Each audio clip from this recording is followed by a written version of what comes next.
buckle up. Tonight, former mini Mike Bloomberg's campaign, we can officially report, is on life support with a respirator and feeding tube with little to no hope of recovery. He was literally ripped to shreds in last night's debate.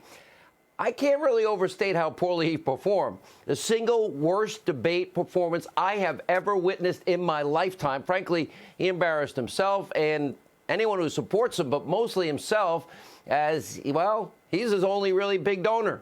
Take a look.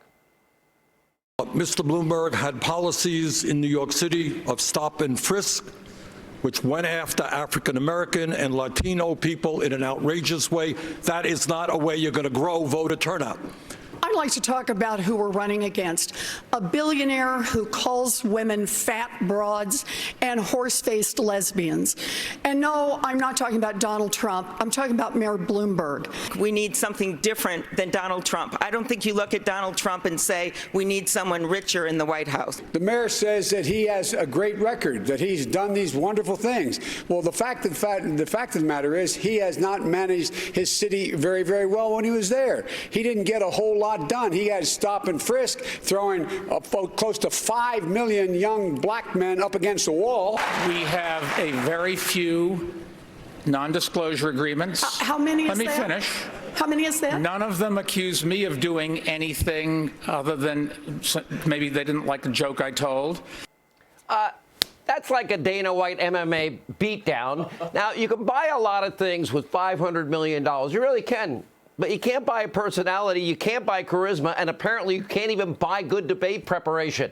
In 2 short hours, this never-ending slick $500 million marketing campaign collapsed before the entire country's eyes. Cover of the New York Post called it a brutal beatdown. Even the far-left tabloid, the New York Daily News, compared it to a massive explosion. Political writing that it was a monumental failure in terms of preparation. The liberal Daily Beast, this is their headline, quote, Bloomberg spends hundreds of millions of dollars to get his ass beat. CNBC reporting Bloomberg took a beating.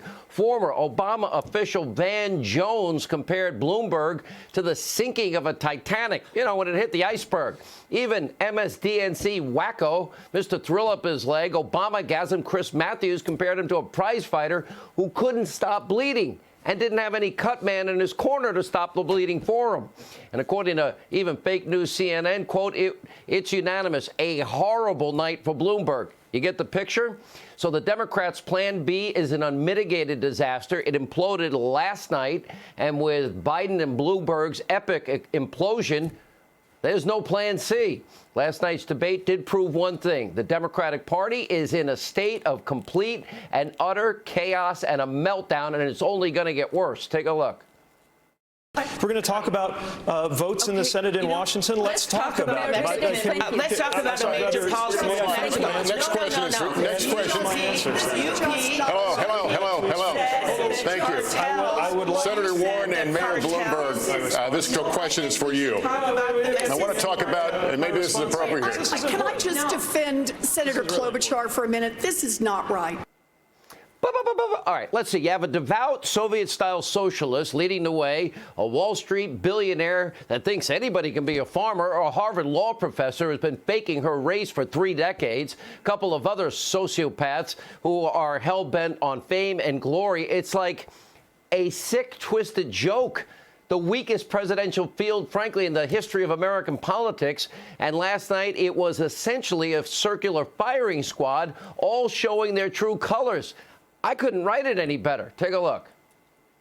And most Americans don't see where they fit if they've got to choose between a socialist who thinks that capitalism is the root of all evil and a billionaire who thinks that money ought to be the root of all power. So what we are saying, Pete, is maybe it's a time for the working class of this country to have a little bit of power in Washington rather than your billionaire campaign contributors. It's not a plan, it's a PowerPoint.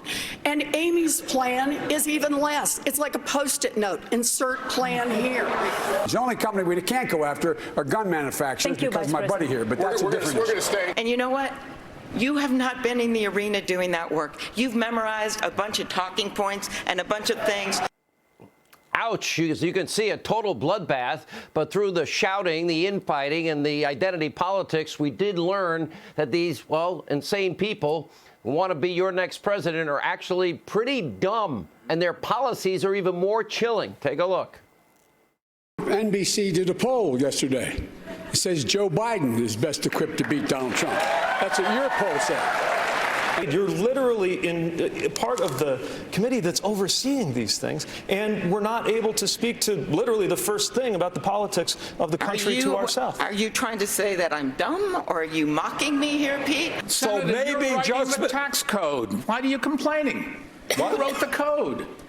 You did. You and your campaign. 99 you and your camp, not me. What a wonderful country we have. The best-known socialist in the country happens to be a millionaire with 3 houses. What did I miss here?